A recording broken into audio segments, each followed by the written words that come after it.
Voice.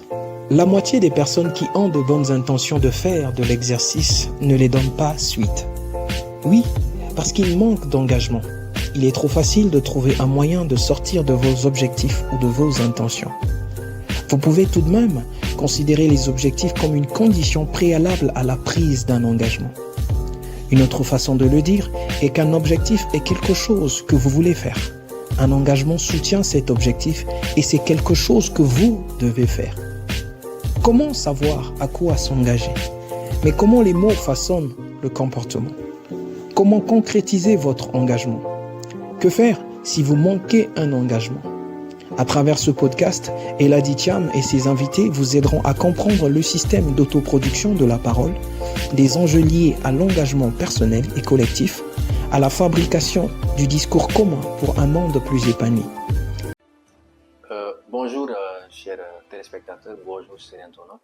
Donc nous sommes encore ravis de vous retrouver dans le cadre de notre émission Voice qui recommence encore une fois parce qu'on avait déjà entamé d'autres activités ici même avec d'autres invités qui nous ont rejoints. C'est l'occasion de les féliciter et de les remercier aussi. Comme vous le savez encore une fois, le concept Voice interroge déjà certaines problématiques et en même temps aussi ouvre des perspectives aux jeunes qui naturellement ont eu la possibilité dans le cadre de leur carrière et dans le cadre de leur cursus à manifester un certain intérêt pour le développement communautaire, pour le développement professionnel, mais aussi pour la forme et l'accompagnement au niveau de certaines, par rapport à certaines problématiques, excusez-moi. Mais ce qui est important encore une fois, c'est que là on est venu juste pour encore donner la voix à un autre jeune très percutant et très performant.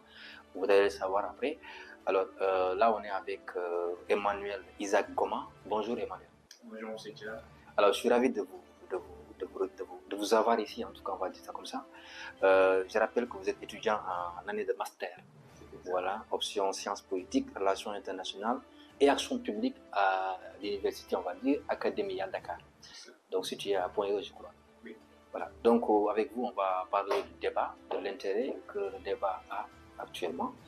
Et par rapport surtout à une activité que vous avez, du moins à laquelle vous avez participé, qui est le concours d'éloquence des grandes écoles. Donc on va revenir avec vous en détail sur ça, mais pour l'instant j'aimerais savoir, voilà, débattre, c'est quoi selon vous le fait de débattre? C'est quoi débattre? Alors, pour répondre à la question, c'est quoi débattre? Il faut d'abord partir de la source. Débattre est dérivé de débat. Débat qui constitue un concept général. Le débat, c'est l'action de débattre. Et cela fait référence à une altercation, une confrontation d'idées, d'arguments, et qui peut toutefois emmener par une prise de décision selon que le débat est. Donc, si je comprends bien, le débat implique normalement la confrontation. Exact. Ok, confrontation d'idées cette fois-ci. Donc là, je comprends bien ce que vous dites, mais moi, j'aimerais juste qu'on ajoute une autre chose par rapport au fait que le débat, quand même, est, disons, si vous voulez, est fondé sur des techniques, des méthodes, normalement que les gens doivent comprendre. Vu aujourd'hui le contexte dans lequel on surfe, il est difficile de comprendre peut-être comment le débat est structuré. Est-ce que vous pouvez nous aider un peu à comprendre, vous qui êtes spécialiste peut-être, parce que vous avez quand même la passion de débat, comment est structuré un débat? Comment se structure un débat, en tout cas, selon vous? D'accord. Alors, répondre à la question comment est structuré un débat, déjà, je tiens à préciser une chose, je ne suis pas expert en la matière, et donc si déjà j'ai eu le privilège de participer à ce concours, à cette compétition, c'est par zèle, déjà. Je suis allé au talent, parce que je n'ai pas reçu une formation quelconque, et à travers les éléments basiques qu'on a reçus durant les cours élémentaires, voilà, au lycée, et j'en passe. C'est ce qui m'a permis, du moins avec ma petite culture, de pouvoir faire ce concours-là. Et donc, pour répondre à cette question, c'est que ce qui peut permettre à un tiers de faire un débat, c'est de s'assurer d'avoir des éléments, certaines aptitudes, comme la communication facile. La communication facile, être à même de prendre la parole en public. Sont là les éléments qui peuvent vous permettre de faire un débat. Mais la liste n'est pas exhaustive, bien évidemment, parce que la liste est tellement longue et que je ne vais pas me permettre de pouvoir entrer dans la nomination de tous ces éléments. Non, ça ne va pas le faire. Seulement, le débat implique aussi la pertinence dans les idées, la manière dont vous emmenez vos idées, votre capacité à pouvoir vous remettre en cause également peut aussi jouer à votre faveur lors de la société. Tout à fait. Donc, tous ces éléments-là participent au contexte d'un débat, si tu comprends bien. Donc, Emmanuel, encore une fois, Emmanuel Koma, Isaac Koma, vous êtes congolais. Il faut qu'on le précise aussi. Vous êtes, disons, un Africain du Congo. Une chose est simple, c'est qu'en Afrique, les gens, apparemment, ils n'apprennent pas le débat. Ils n'apprennent pas comment débattre. Est-ce qu'en réalité, il y a une astuce qu'il faut comprendre pour apprendre à débattre? Est-ce qu'il y a une manière pour apprendre le débat, pour apprendre à débattre? D'accord. Ce que vous dites est assez pertinent parce qu'on se rend compte que dans toutes les plateformes, lorsqu'on voit certaines émissions, certains contenus qui parlent de débat, on se rend compte qu'on a des comédiens en face de nous plutôt que des débatteurs. C'est comme si les gens venaient et ne savaient pas ce pourquoi ils sont venus sur le plateau. Et moi, je pense que ce problème est dû au fait que les gens ne sont pas informés, les gens ne sont pas formés avant de venir se présenter et présenter une idée pour pouvoir discuter de cela. Il faudrait, avant tout, s'assurer d'avoir une certaine culture assez approfondie pour pouvoir faire un débat. Ça, c'est ce qui est important. Mettre en avant ses aptitudes. Déjà, pour être en même de faire un débat, il faut avoir un certain zèle, un certain engouement. Dès lors que vous entendez qu'il y a une compétition, par exemple, de prise de parole en public, il faudrait que vous puissiez vous y intéresser. Ne faites pas le débat celui qui s'estime être un bon, mais celui qui en est apte, qui en est formé, qui a les sources à apporter sur le plateau. Et à ce moment-là, on peut se dire, oui, je viens sur un plateau et je vais faire un débat. Voilà, donc faire un débat, normalement, ça ne s'oblige pas comme ça. Voilà, il y a un processus à connaître et peut-être même qui motive votre action. Et là, personnellement, comment vous avez fait, par exemple, pour maîtriser cet art? Pour répondre à cette question, je ne dirais pas que je maîtrise pour l'instant, mais je suis encore dans un processus d'apprentissage. Déjà, comme j'ai dit, j'ai pas reçu de formation, de quelle nature que ce soit, de prise de parole en public. Donc, j'ai participé au 10 concours en allant au talent. Déjà, je tiens à rappeler un point assez important, c'est que le débat est avant tout un exercice. Et donc, il faut s'exercer au quotidien pour pouvoir être à même de faire un débat. Et moi, ce qui m'a permis personnellement d'arriver à compétir, c'est que déjà, je suis amoureux de la prise de parole en public. Et tenez-vous tranquille, ça ne veut pas dire que je ne stressais pas, il n'y avait pas de peur, non. Stresser, c'est une chose, mais savoir gérer son stress, c'en est une autre. Savoir se comporter face à ces réactions. Exactement. Et moi, je suis, on va dire, peut-être l'une des rares personnes qui, quand je stresse, si je ne vous le dis pas, vous ne le saurez pas. Vous ne le saurez même pas. Et il y a des thématiques où, lorsque vous les abordez, il faut toucher les cœurs. Et on parle d'éloquence. L'éloquence, ce n'est pas se contenter de dire les mots, mais c'est de toucher l'auditoire, ceux qui vous écoutent. C'est cela l'éloquence. Et qui parle de toucher les cœurs, parle d'émotion. Et l'un des points également qui nous a permis de gagner d'ailleurs, c'est notre capacité à revenir sur les arguments qui ont été cités par nos co-débatteurs. Parce que pour ma part, par exemple, je constatais que nos co-débatteurs ne savaient pas ce pourquoi ils devaient intervenir. Comme je vous ai dit en amont, le débat, selon la consigne de l'organisation de la compétition, devait être reparti en 3 phases. Chaque équipe, il y avait un intervenant qui devait intervenir selon un axe bien défini. Moi, par exemple, il était question pour moi de faire le discours constructif. Mais c'est quoi la définition du discours constructif? C'est de faire abstraction d'une opinion, que ce soit négative ou positive. Mais c'est de venir dans l'optique où vous apportez des éléments de solution. Vous apportez une analyse en faisant abstraction de toute opinion, de quelle forme que ce soit. Mais Je constate par ailleurs que mon co-débatteur vient dans l'optique où il vient déjà avec une idée arrêtée, une position, soit pour ou contre. Et je rappelle qu'on est dans un débat, on est dans une compétition. Moi, étant au courant, étant informé de ce qui se passe, qu'est-ce que je fais? Eh bien, comme je vous ai dit, souvenez-vous en amont que tout terme qui constitue pour moi un avantage pour les mettre à terre, eh bien, je fais cela. Et donc, quand je viens pour intervenir, je dis à mon co-débatteur, c'est que vous avez parlé, c'est vrai, mais vous avez oublié un détail. Vous n'êtes pas censé dire ce que vous avez dit. Vous faites la leçon, mais apparemment vous avez oublié votre rôle à jouer. Je donne une leçon pendant la compétition en disant que le discours constructif, donc je rappelle la définition. Ce sont ces rebondissements-là, en fait, qui, d'ailleurs, a déstabilisé le co-débatteur, parce que la frustration se faisait sentir. L'expression faciale, vraiment, on pouvait voir que le co-débatteur était abattu. Au point où, rassurez-vous, parce que ma provocation a bien marché, ça allait dans le sens où ils l'ont pris personnellement. Et donc, erreur grave, ils sont tombés dans le piège parce qu'ils ne s'adressaient plus ni au jury, ni à l'auditoire, mais plutôt à moi, à ma personne. C'est ce qui les a complètement mis à part.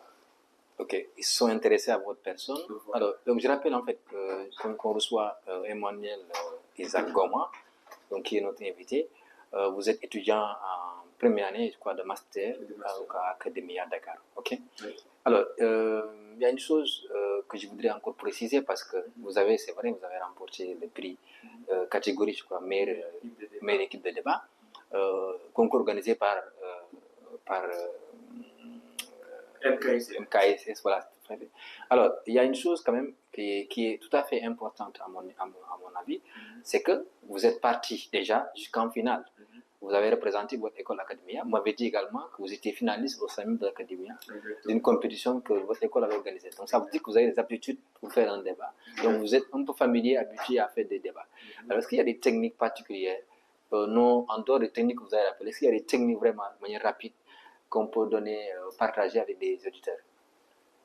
Des techniques, il y en a, et d'ailleurs tout techniques de débat. Ouais. De débat. Il n'y en a pas tellement que les gens ne connaissent pas. Déjà, il faut lire.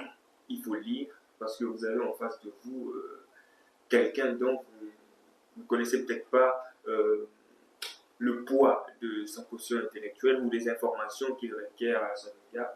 Il faudrait que vous puissiez avoir une culture assez large. C'est ce qui vous permet en fait d'être assis un peu dans votre prise de débat. Parce que déjà quand on parle de débat, vous n'êtes pas forcément confronté à une thématique qui vous lie dans votre domaine de prédilection. Vous voyez. Et donc il faudrait que vous puissiez être chargé, être équipé. Donc cultiver. Voilà, cultiver, c'est cela. Et maîtriser les techniques de prise de parole, avoir déjà la confiance en soi, c'est important. L'estime de soi. Et là, je parle un peu en termes de soft skills. Oui. Donc, il faut connaître vraiment les compétences en soft skills. Ce sont là les B.A.B.A. C'est les B.A.B.A. Et en dehors peut-être de la confiance en soi, qui est quand même une chose légitime donc, pour tout le monde. Voilà, donc est-ce qu'il y a un sens dans le débat? C'est-à-dire, quel sens peut-on donner au débat? Le débat, ça fait quoi? Ça éclaire, Qu'est-ce que l'importance vraiment de faire des débats parfois? Est-ce qu'il y a un intérêt? Peut-être du point de vue universitaire, bon, il y a un intérêt, mais du point de vue aussi social, publiquement parlant, il y a un intérêt. Mais est-ce que on peut aussi parler d'autres choses par rapport au débat en tant que tel? Son intérêt pour les autres? Le débat a tout son sens. Tout dépend, vous savez, le débat, c'est comme un fil qu'on est en train de tirer. Tout dépend de la direction de laquelle vous êtes en train de conduire ce fil. Ça, c'est vrai. C'est cela le débat. Il a tout son sens parce que le débat, non seulement ça vous forge un caractère, ça vous informe et ça vous met dans un certain contexte. Quelle voie suivre par rapport à un domaine bien précis, à une discipline bien précise. Le débat a tout son sens aussi dans la mesure où c'est que pour arriver à apporter certaines solutions sur les faits auxquels nous sommes confrontés dans nos pays, en Afrique particulièrement, c'est qu'il faudrait que certaines questions, certaines thématiques puissent soit être exposées, soit débattues pour être en mesure d'apporter des solutions. Et éclairer peut-être l'opinion publique par rapport à... Exact. Ok, très bien. Mais au niveau universitaire, c'est quoi l'intérêt d'un débat, par exemple? Au niveau universitaire. Parce que vous avez fait une compétition, disons, on va mettre ça comme ça, universitaire. Quand même, ça se limite peut-être à des étudiants. Mais est-ce qu'il y a un intérêt pour les étudiants à débattre? Peut-être ça augmente leur confiance en soi, ça leur permet un peu de s'exprimer, voilà, de gagner un peu des arguments. Voilà, qu'est-ce que ça a comme sens? En tant qu'étudiant, ça a tout son intérêt, dans le sens où déjà, ça vous fait grandir. Ça vous fait grandir intellectuellement. C'est clair. Parce que, je prends un exemple, je fais face à quelqu'un qui est assez pertinent pendant la prise de débat. Je me sens un peu faible, on va dire ça. À ce moment-là, ça peut susciter un besoin d'apprendre plus. D'où l'intérêt du débat. Parce que si vous n'étiez pas exposé au débat, vous ne connaîtrez pas vos failles. Les informations que vous n'aviez pas, si vous n'avez pas écouté votre co-débatteur, vous n'auriez peut-être pas eu l'inspiration, la volonté de pouvoir aller chercher à apprendre, à en savoir un peu plus sur la question qui vous a été. Sur la question, ok. Donc les débatteurs sont inspirants. Au-delà de l'enthousiasme qui est inspirant, ils sont eux-mêmes inspirants, ils inspirent d'autres personnes. Naturellement. En fait, la nature du débat, quoi qu'on dise, c'est que directement ou indirectement, il apporte quelque chose.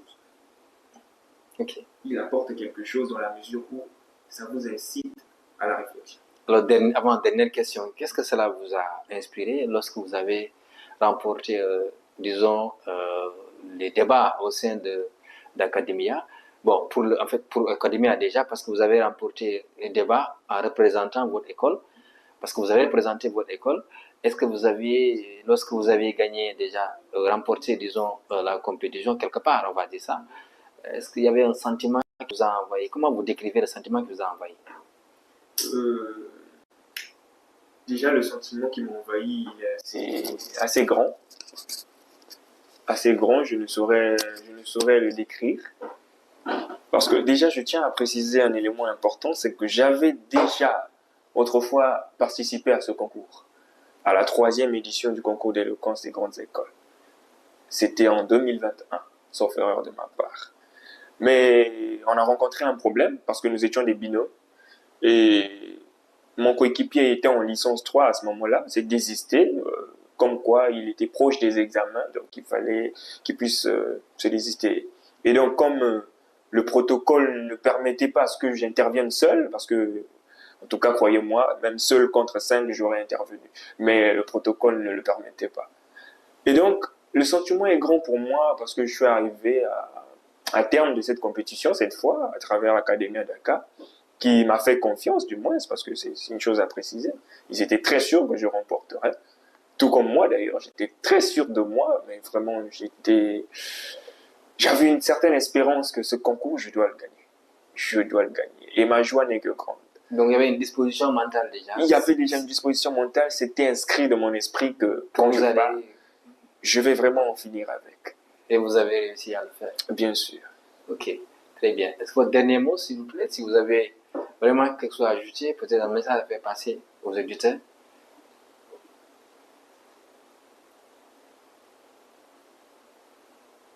J'ai pas compris. Ok, donc voyez, donc est-ce que vous avez puisque c'est enregistré, c'est pas grave. Donc vous avez un message peut-être à faire passer à ceux qui veulent normalement s'initier au débat, parce que le débat quand même, moi par exemple, j'ai participé à des débats, on m'a invité à des panels, j'ai discuté sur des questions. Mais les gens ont du mal par exemple à comprendre les concepts. Discuter c'est quoi, débattre c'est quoi, voilà. Est-ce que vous pouvez nous aider un peu à comprendre ces termes-là? Débattre, discussion, débat.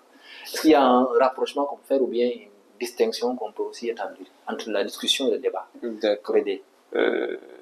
Bien évidemment, il y a une différence à établir entre ces deux concepts. Déjà, débattre n'est pas discuter, discuter n'est pas débattre. Pourquoi? Débattre implique une confrontation d'idées. Or, la discussion n'implique pas forcément une confrontation d'idées. Mais est-ce que dans le débat, on discute aussi? Là, on est en train de verser dans un jeu de mots. Oui, mais il faut que les gens comprennent aussi. Il faut que les gens comprennent. Lorsqu'on discute, Normalement, dans un débat, en même temps aussi, on peut discuter. Exactement. En fait, oui, il y a une discussion dans le débat, sauf que la discussion est beaucoup plus stricte. Voilà.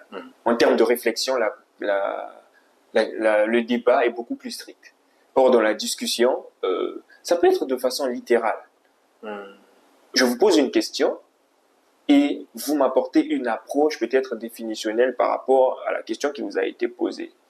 Et moi, peut-être n'étant pas informé, je dis tiens, ok.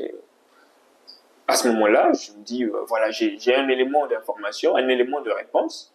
Je ne suis pas forcément en mesure de pouvoir vous contredire parce que voilà, je ne suis pas informé sur la question. Mais le débat, par contre, ça implique un peu la mauvaise foi, vous voyez, parce que là, on parle de débat, vous êtes censé répondre à un argument qui vous a été proposé. Et gagner l'argument aussi. Oh, exactement.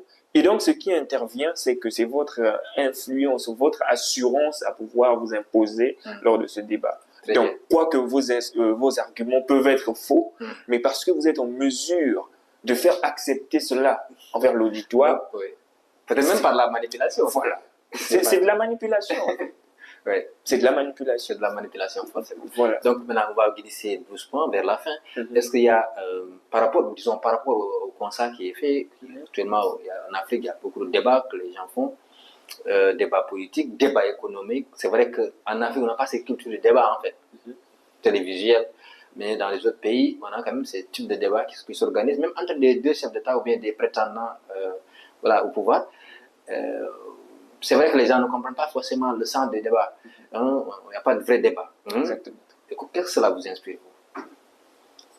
Eh bien, vous l'avez dit vous-même, on le constate un peu partout, que le débat n'a pas tout son sens. Et cela ne donne pas vraiment ce zèle-là de pouvoir être exposé aux différentes chaînes et suivre ce qu'il y a. Le problème qui se pose, c'est que l'on permet à tout le monde d'intervenir. Et aujourd'hui, nous avons différents moyens qui permettent à X ou Y de venir dire ce qu'il veut, exposer ce qu'il veut. On va citer voilà. Les réseaux sociaux. Les réseaux sociaux, voilà. Et donc, vous comprenez d'où part le problème. Or, ne devrait pas intervenir qui veut, mais doit intervenir qui peut. Ok. Tout simplement. Très bien. Donc, Emmanuel, vraiment, je suis content de vous avoir aussi aujourd'hui. S'il y a un mot que vous voudriez ajouter, ce serait quoi? Bien, si je dois ajouter un mot, parce que déjà, si on parle de débat, on parle forcément de prise de parole. Et je constate aujourd'hui, au XXIe siècle, beaucoup de personnes rencontrent des difficultés à pouvoir interagir en public, à prendre la parole. En tout cas, il n'y a pas un âge défini. Il y a des jeunes, des chefs d'entreprise. Aujourd'hui, on voit dans des écoles de formation de prise de parole en public, on voit des grands messieurs en costume qui ont le stress vraiment qu'on ne peut pas définir pour pouvoir interagir, même sur des plateaux. On se rend compte que parler, c'est important. Nous vivons dans un monde de parole. Et ceux qui tiennent ce monde, ce sont ceux qui parlent. Et donc, je vais inciter surtout aux jeunes, je suis jeune, je m'adresse aux jeunes, c'est que, quoi que vous rencontrez des difficultés, le premier moyen qui peut vous permettre de remédier aux problèmes de prise de parole, c'est de vous engager. C'est quand vous vous engagez, que vous vous exercez un peu plus, que chaque jour, votre peur s'éteint un tout petit peu. La peur ne disparaîtra peut-être pas, mais plus vous vous exercez, plus vous êtes en mesure de vous contenir et de pouvoir gérer un peu plus votre stress. C'est qu'une question d'exercice. Merci beaucoup, Emmanuel, vraiment pour ces messages pleins d'enseignements. Voilà, c'est comme ça. Donc, comme je vous ai dit, on avait vraiment un invité extraordinaire qui nous a permis de comprendre comme certains concepts liés au débat et par rapport justement à la manière même dont on doit peut-être percevoir le débat en tant que tel et non pas se faufiler dans n'importe quoi, dans des transitions qui n'ont peut-être pas un lien avec le débat. Donc il nous a aidé un peu à comprendre que le débat c'est quoi. C'est vrai que lui il a fait un débat, il a participé à un débat disons universitaire, donc dans une compétition qui a opposé des étudiants et il a eu la chance, mais aussi le pouvoir et le courage de remporter ce débat, comme c'est intéressant. Nous saluons juste quand même le travail fait par Roselvi Makossou, donc pour inciter les jeunes à débattre et surtout à comprendre l'utilité du débat. Donc ça crée des liens, ça éclaire les sujets, ça permet de comprendre, ça permet d'avancer, de grandir, vous l'avez rappelé. Et tout ça, quand même, ça fait partie de l'utilité qu'on peut accoler à la notion de débat ou à la pratique du débat. Aujourd'hui, on est vraiment très content parce que vous êtes un étudiant africain qui étudie dans son continent et qui aspire au changement avec une participation très active à un débat ou à des débats. Donc aujourd'hui, c'est ça qui nous anime vraiment, cette satisfaction-là de vous recevoir ici et de pouvoir parler avec vous sur ces questions-là. Donc merci beaucoup à tout le monde. Je rappelle qu'on recevait Emmanuel Isaac Goma, qui est étudiant à Academia Dakar, une université publique privée, disons, voilà, qui est très reconnue ici à Dakar, qui forme aussi, je crois, les juristes, les futurs juristes africains, et, voilà, les politologues, disons. Donc en tout cas, merci beaucoup. On se donne rendez-vous à très bientôt. Merci. Voice. La moitié des personnes qui ont de bonnes intentions de faire de l'exercice ne les donnent pas suite. Oui, parce qu'ils manquent d'engagement. Il est trop facile de trouver un moyen de sortir de vos objectifs ou de vos intentions. Vous pouvez tout de même considérer les objectifs comme une condition préalable à la prise d'un engagement. Une autre façon de le dire est qu'un objectif est quelque chose que vous voulez faire. Un engagement soutient cet objectif et c'est quelque chose que vous devez faire. Comment savoir à quoi s'engager? Mais comment les mots façonnent le comportement? Comment concrétiser votre engagement? Que faire si vous manquez un engagement? À travers ce podcast, Eladi Thiam et ses invités vous aideront à comprendre le système d'autoproduction de la parole, des enjeux liés à l'engagement personnel et collectif, à la fabrication du discours commun pour un monde plus épanoui. Voice est en effet un podcast consistant à identifier les éléments structurants qui empêchent à la personne d'atteindre le changement. Pour ce faire, les animateurs choisiront à chaque épisode des sujets d'automotivation pour vous aider à comprendre et à construire sur votre motivation. Voice est une approche de conseil développée par Eladi Thiam et ses invités. Il s'agit de mettre l'accent sur le changement de l'intérieur de la personne. C'est un discours sur le changement, une conversation sur ce que les personnes aimeront voir pour leur propre changement. Donc, ça se passe tout l'été avec des coachs, des spécialistes très au fait de leurs compétences en matière de leadership, de prise de parole et de communication orale, etc. Et surtout, à ne pas oublier, il est prouvé que la formation d'engagement augmente les chances de succès des changements de comportement. À très vite, Voice.